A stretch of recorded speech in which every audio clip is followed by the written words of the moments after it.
जय हिंद दोस्तों, जितने लोग आप में से यूजीसी नेट की तैयारी करने जा रहे हैं या यूजीसी नेट की तैयारी कर रहे हैं, आप सभी के लिए कोई बहुत बेहतरीन मौका है या बेहतरीन अवसर है कि आप यूजीसी नेट की तैयारी बहुत अच्छे तरीके से कर सकते हैं। क्यों? क्योंकि आपको यहाँ पर यूजीसी नेट की पूरी ही प्रिपरेशन जो है, यहाँ पे आपको करवाई जाएगी और पूरे तरीके से एक-एक चीज़ को आपको पूरा सिलेबस आपको पढ़ाया जाएगा। बहुत से चैनल पे आप जाएँगे, बहुत से चैनलों को आप जाकर देखेंगे, तो वहाँ पर क्या किया जाएगा, किस तरह से एग्ज़ाम में प्रश्न पूछे जाते हैं, उन प्रश्न का ही वीडियो लाके बना के दिखा दिया जाता है। लेकिन ध्यान रखना वो प्रश्न आपको याद नहीं हो सकते। लेकिन अगर आप सिलेबस पढ़े रहेंगे, सिलेबस की गहराइयों तक गए रहेंगे, तब आपको चीज़ें समझ में आएँगी, कितने हद तक प्रश्न आपको पूछा जा सकता है। आप जब सिलेबस को पढ़े रहेंगे तो प्रश्न अगर आपसे पूछेगा तो आपसे प्रश्न ईज़िली बन जाएगा। लेकिन आप प्रश्न पढ़े ही नहीं है, सिलेबस जान ही नहीं रहे हैं, कितना लेवल तक जाके प्रश्न पूछ रहा है, इस चीज़ को आप गहराई को नहीं जान रहे हैं और बीच में आप उतर जाएँगे तो ये ध्यान रखिए डूब ही जाएँगे क्योंकि अगर कभी भी आप नदी में तैरने उतर रहे हैं और अगर आपको नदी की गहराई का एहसास नहीं है, तो ये याद रखिए कि आप उसमें डूब ही जाएँगे। जस्ट यही हाल होता है। तो इसलिए यहाँ पे आपको क्या किया जाएगा,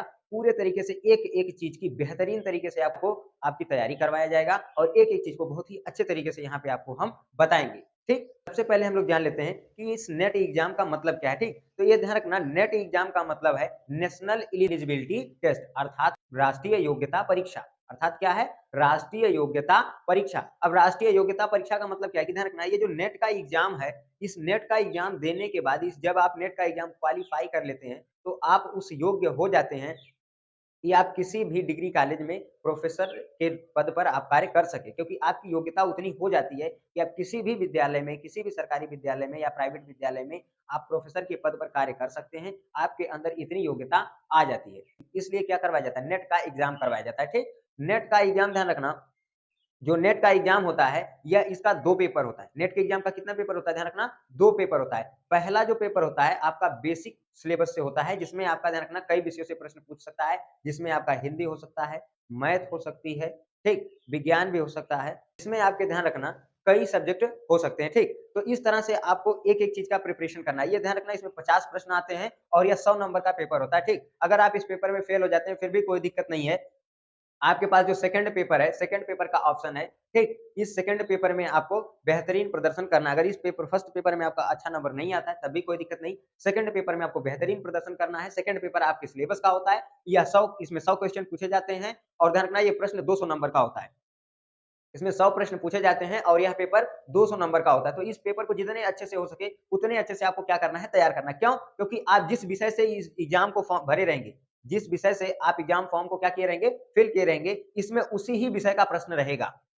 अगर आप इतिहास को भरे हैं, तो इसमें इतिहास से प्रश्न रहेगा, भूगोल भरे हैं तो भूगोल का प्रश्न रहेगा, हिंदी भरे हैं तो हिंदी से, पॉलिटी भरे हैं तो पॉलिटी से, समाजशास्त्र भरे हैं तो समाजशास्त्र से, अर्थात आप जिस भी विषय से आप एग्ज़ाम को करना चाहते हैं, उस जिस विषय को आप भरे रहेंगे, इसमें केवल उसी विषय से प्रश्न पूछे जाएँगे, तो आपको जितना भी अच्छे से हो सके उस विषय को उतनी अच्छे से आप क्या कर लें, पढ़ लें, उतने अच्छे से आप उस विषय को तैयार कर लें, आपसे एग्ज़ाम ध्यान रखना बहुत ही बेहतरीन तरीके से कवर हो जाएगा और एग्ज़ाम जितने अच्छे से हो सके, आप उतने अच्छे से इसको कवर कर सकते हैं और दे सकते हैं, ठीक? तो अब हम ध्यान रखना जान लेते हैं एक-एक चीज़ को, इसकी पूरी डिटेल को। आज के क्लास में हम इस एग्ज़ाम के एक-एक डिटेल को अच्छे तरीके से जान लेंगे। इसके बाद ध्यान रखना अगले क्लास से हम लोग इसके सिलेबस को स्टार्ट करेंगे और बेहतरीन तरीके से पढ़ेंगे। इसमें ध्यान रखना हम केवल इतिहास की ही तैयारी को करवाएँगे और इतिहास विषय को ही हम पढ़ाएँगे। तो जितने लोग ध्यान रखना इतिहास से तैयारी कर रहे हैं, वो लोग इस चैनल से जुड़ सकते हैं। इस चैनल के माध्यम से उनको एक-एक चीज़ को, एक-एक डिटेल को बेहतरीन तरीके से हम बताएँगे और समझाएँगे भी, ठीक? तो सबसे पहले हम बात करते हैं नेट की। तो नेट का ध्यान रखना फुल फॉर्म क्या होता है? नेशनल एलिजिबिलिटी टेस्ट अर्थात राष्ट्रीय योग्यता परीक्षा। नेट का एग्ज़ाम ध्यान रखना सबसे पहले कौन करवाता था? विश्वविद्यालय अनुदान आयोग। सबसे पहले ध्यान रखना नेट का एग्ज़ाम कौन करवाता था? विश्वविद्यालय अनुदान आयोग करवाता था नेट का एग्ज़ाम। जो विश्वविद्यालय अनुदान आयोग है, इसकी स्थापना 1956 ईस्वी में ध्यान रखना एक अधिनियम के माध्यम से संसद में की गई थी। यह अपनी पहली नेट की परीक्षा को कब करवाया था? 1989 ईस्वी में अपने सबसे पहली नेट की परीक्षा को करवाया था। बाद में जो नेट की परीक्षा का कार्यभार था, वह विश्वविद्यालय अनुदान आयोग से बदल करके एनटीए को दे दिया गया। किसको दे दिया गया? एनटीए को। एनटीए का फुल फॉर्म है नेशनल टेस्टिंग एजेंसी यानी राष्ट्रीय परीक्षण एजेंसी। तो राष्ट्रीय परीक्षण एजेंसी को बाद में इसको बदल करके 2020 में इसका कार्यभार सौंप दिया गया।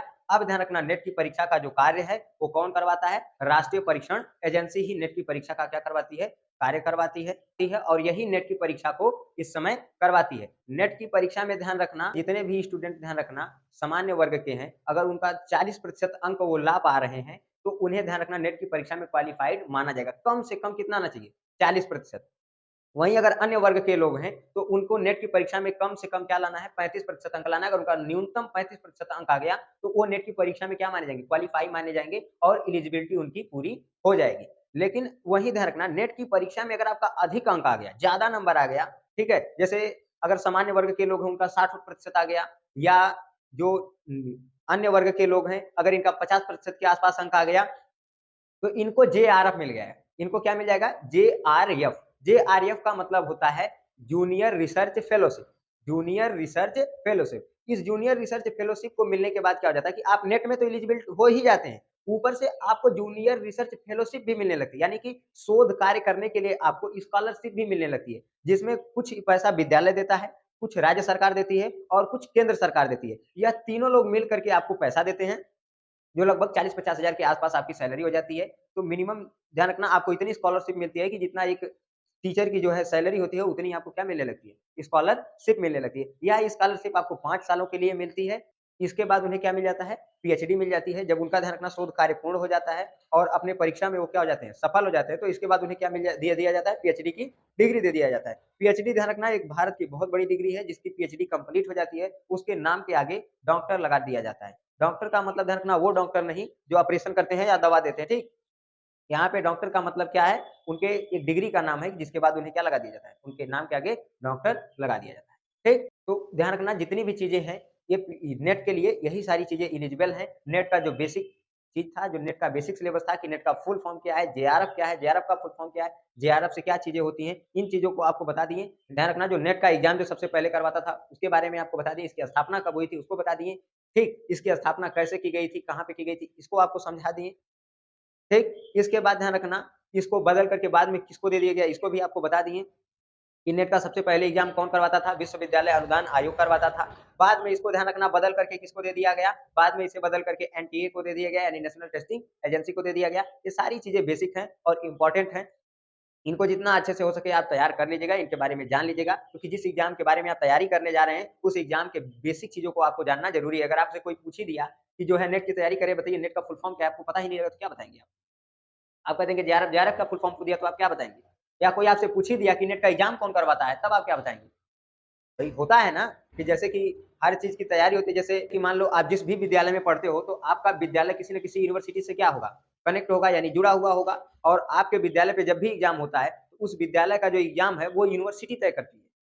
उस विद्यालय का एग्ज़ाम वो यूनिवर्सिटी ही करवाती है, समय-समय से यूनिवर्सिटी करवाती है। तो उसी तरह से आपको ये चीज़ पता होगी कि हाँ, हम इस विद्यालय के इस यूनिवर्सिटी में पढ़ रहे हैं। तो आपका एग्ज़ाम बार-बार कौन करवाता है? यूनिवर्सिटी करवाती है, वो समय-समय से करवाती है, आपको वो चीज़ें पता होनी चाहिए। तो उसी तरह से जब आप नेट का तैयारी कर रहे हैं, तो नेट का एग्ज़ाम कौन करवा रहा है, आपको उसके विषय में भी जानना ज़रूरी है। तो इसलिए ये जो बेसिक चीज़ें थी, बेसिक चीज़ें आपको जानना अनिवार्य था। तो पहले हम लोग बेसिक चीज़ों के ऊपर बात कर लिए, अब बेसिक चीज़ों को आप जान चुके हैं। अब हम अगले क्लास में ध्यान रखना, अपने सिलेबस के ऊपर बात करेंगे और जो 200 नंबर वाला पेपर है, पहले इस 200 नंबर वाले पेपर को क्या करेंगे, तैयार करेंगे। तो पहले हम लोग इसके विषय में पढ़ाई शुरू करेंगे, ठीक? तो सबसे पहले हम ध्यान रखना, अगले क्लास में इतिहास का शुरुआत करेंगे पाषाण काल से।